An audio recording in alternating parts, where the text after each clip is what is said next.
he's like, dude, I got this dumb idea. Because we knew we were writing a Christmas song. He's like, what if the Bethlehem star was hanging out with the moon talking about the night Jesus was born? And I was like, that's not stupid. Like, that's the best idea I've ever heard. And I got goosebumps thinking about it.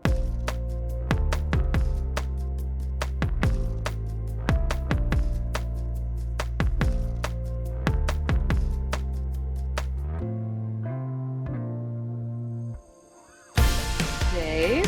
Hello. How are you today? Good, how are you? Doing well, doing well. Hi, I'm Nick with Bandkind, and I'm so excited to be here with Dave Frey. Dave, this song, Hey Moon, I've Yeah. played on the radio at WJTL. I have loved it. It's so visual, and of course, it would be made into a children's book, right?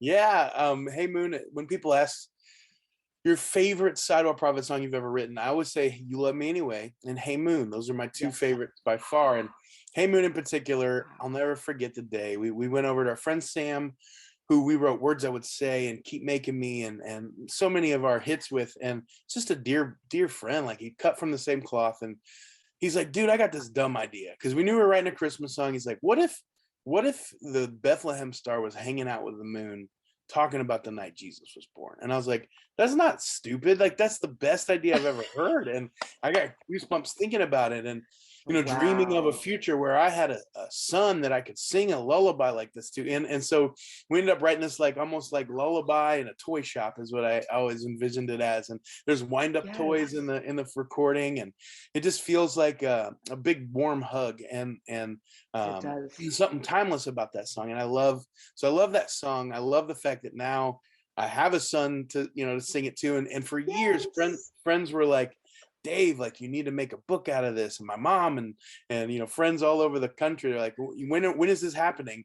And so now, like, all these years later, over a decade later, we've been blessed to be working on a book based on that song. So, oh my goodness, yeah, more than a decade later. And I think it's interesting how Hey Moon is sort of just hidden right in the middle of that track listing back in 2013 on that project, and yet kind of represents that Jesus moment, just hidden right in the middle of it all, right? Yeah, I love our Christmas record too. When people ask your favorite Sidewalk album, I'm hard pressed not to say the Christmas album, because I feel like our goal was to make sure when you're decorating your Christmas tree, when you're getting ready, like, the record you play while you're doing that is, if you play a record, which my family always did, that's the one you love for life. And for us, it was Vince Guaraldi, the Christmas, Charlie Brown's Christmas, the Carol, the soundtrack to that, and Mariah Carey's Christmas record. And those were the two that I still, to this day, those are my favorites of all time. I heard our lead guitarist said Celine Dion's album. I said, no, that's the wrong answer. That is not the right Christmas album, because that's not what you decorate the tree to. But no, but we hoped and prayed, like, hey, maybe this record would be one that families could do that, to make memories with. And man, have we heard time and time again, man, we've been so blessed. And you're right in the middle of it all is where we put Hey Moon. We didn't want it at the beginning or the end. I thought, like, right in the middle is this sweet little song about the Bethlehem star realizing that he was made for something big.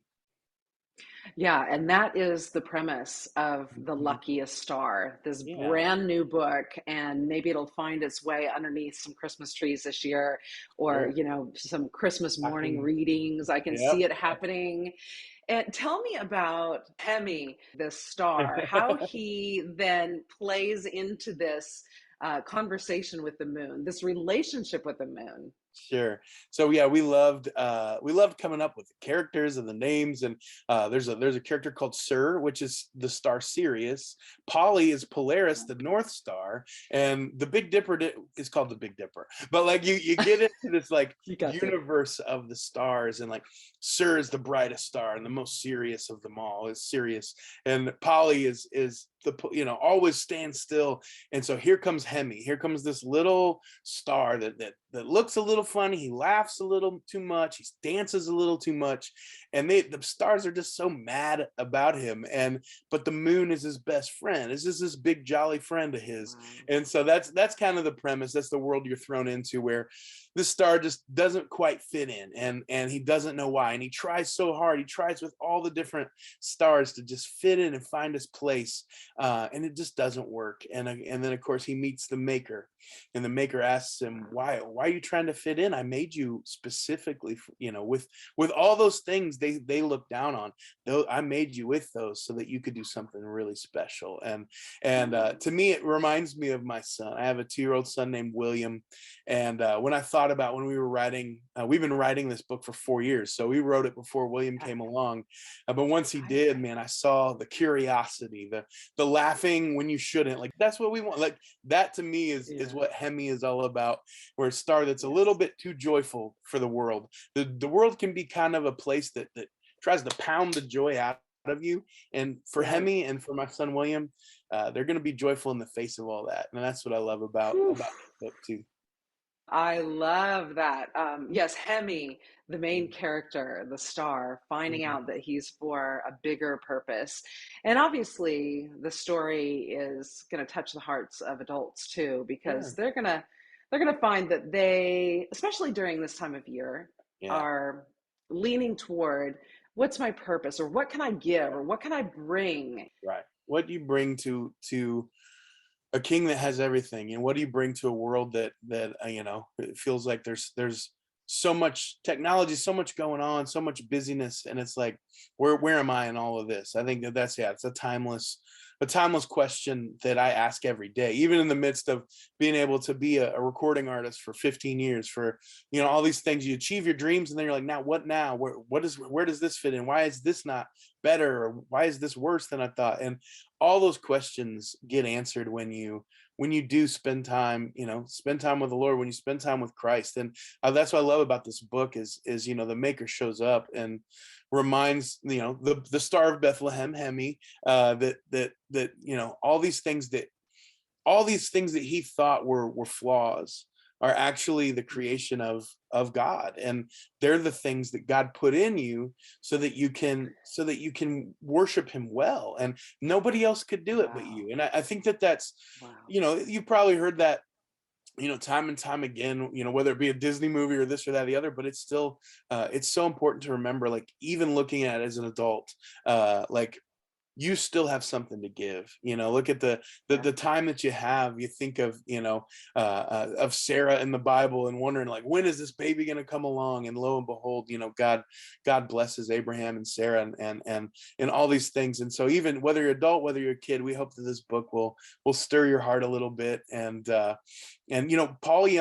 William Young, who wrote The Shack, did the foreword of the book, and he Oh addresses my it goodness. to all the children and the big children who we call adults. And I love that he starts it by saying even to the big children that we often call adults.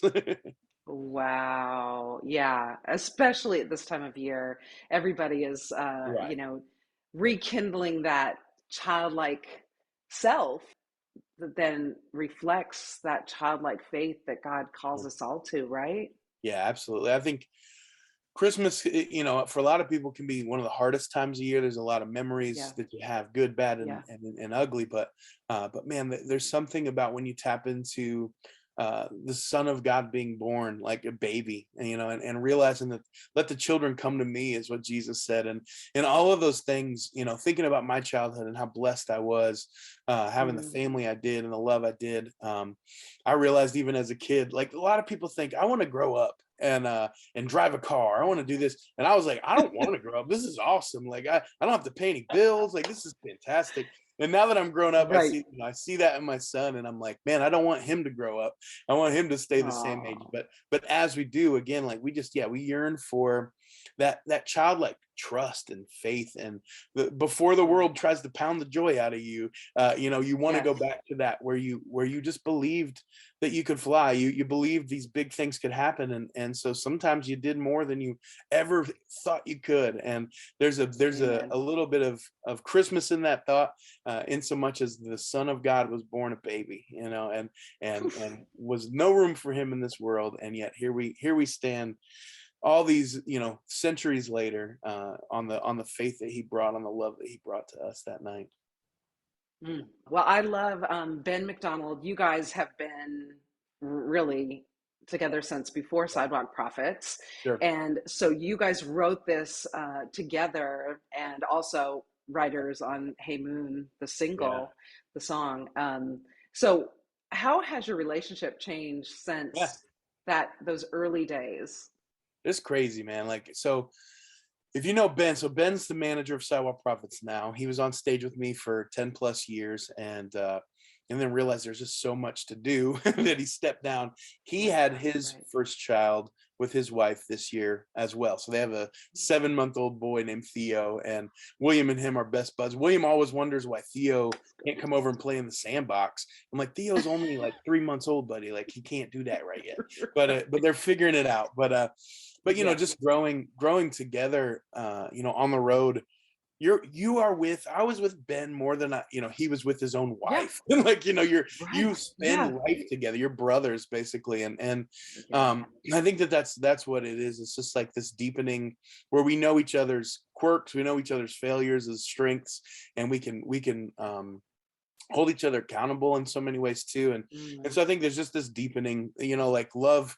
I forget, somebody had said, even with marriage, like your love grows deeper and deeper rather than, like you think of this wide, big old love you have when you first meet, and then it just Yes. starts to grow deeper as the marriage goes in. You start to, and I Ooh. think that is a beautiful way to think of it. Even with my buddy Ben, like we love each other, man. We're brothers, and over 20 years we've been together, been hanging out and doing songs. You start to realize, how invaluable and how much he's the engine of Yes. Sidewalk Prophets. Without Ben, I don't even know where I'd be right now. So super grateful for my Wow. buddy Oh, and all of his insight. He keeps, like, as you can tell, I like to talk a lot. I love literature and poetry, and he keeps me so that I'm not like talking too much or going a little too far. Like, he's like, what does that mean, dude? And I'm like, oh, maybe I should say it a little differently. So yeah, it's he helps poetic. on the songwriting front too, so. But yeah, him and our Yes. friend Elizabeth too, man. She had worked together with us back in the Live Like That record, and had helped us do a claymation music video. And so she brought to Oh it my a whole God. a female perspective. Man, we need that in life, man. There's so many times when we Yeah. think we know what we're doing, and then my sister-in-law or my wife will come along and be like, did you think about it this way? I'm like, no, I didn't. So I was super grateful for Elizabeth as well. That's Just awesome. saying, hey, why does, because I think all the characters were dudes, and she's like, it'd be nice to have a girl in here. And I was like, yeah, Polaris could be a girl, Polly, like that's perfect. And so we gave Yes. her, like, Oh, but all that being said, it was a really fun writing this book alongside, a brother like Ben, and a sister like Elizabeth. And then David Leonard does the illustrations, and David yes. did our Christmas record. I don't know if it's hanging up here, but Yes. we did this poster back here. But Such a great illustration. Yeah. yeah, he's a I love it. cartoonist and had been in the New Yorker, and he just, man, he Wow.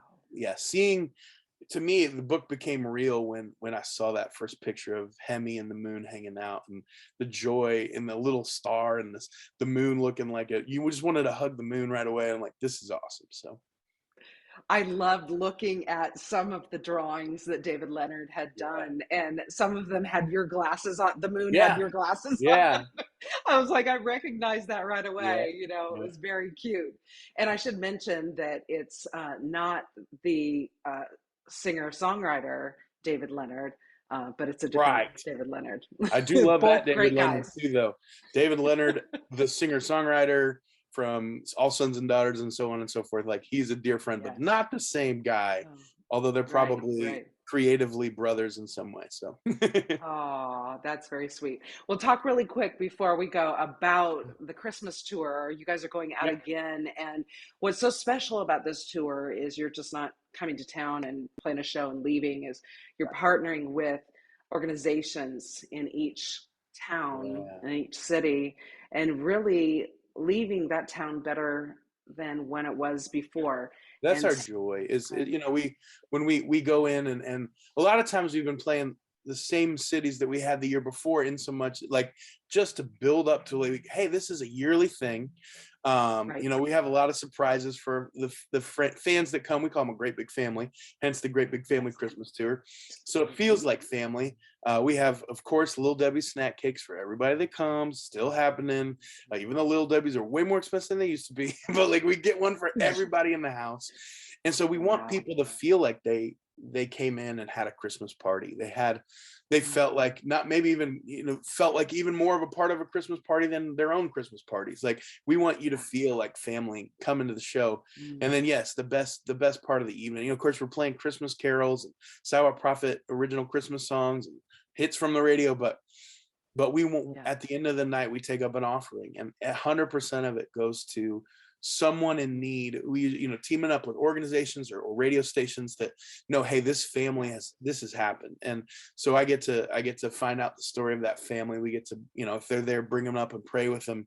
And then unbeknownst to them, we take up an offering. And it's amazing to see, this is the time of year to give. I mean, we always should be giving, but at Christmas, man, again, some of the worst times in people's lives, you can counteract that by just being as selfless as you can be and coming around them, praying over them, letting them know that God loves them in ways they didn't even realize, and blessing them. And so that's our great hope this year is that when we leave, that we know at least one family in that community is going to have a Christmas that they didn't expect in a great way. And it's a joyful, like, to know that that's happening.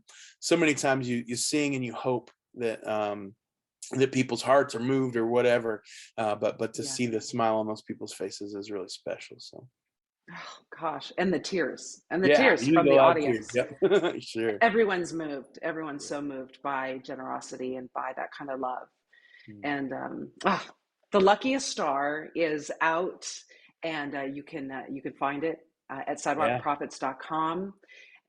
Great, beautiful hardback book, just to spend some time together reading a story that has an eternal significance, not just as a part of this season. I'm so glad you guys finally, after 4 years. Yeah, it's still surreal that like you said, it's been 4 years that we worked on the book, like put it in form and kicked it back around, but like 10 years since I've been told we needed to do this. So here we are, all these years later, just praying that when the book comes, there's no grammatical errors, but no, it'll be great. It'll be great. I'm excited to hold it in my hand, and let's see the look on William's face when I read it to him too. No, I can't wait. You'll have to video that. Yes, absolutely. That is a special moment, and I know that you and Harmony and William will be reading that together this year. Yeah. How special. And Ben and Carrie and Theo. Yeah. Oh, they're reading it too. Very, very sweet.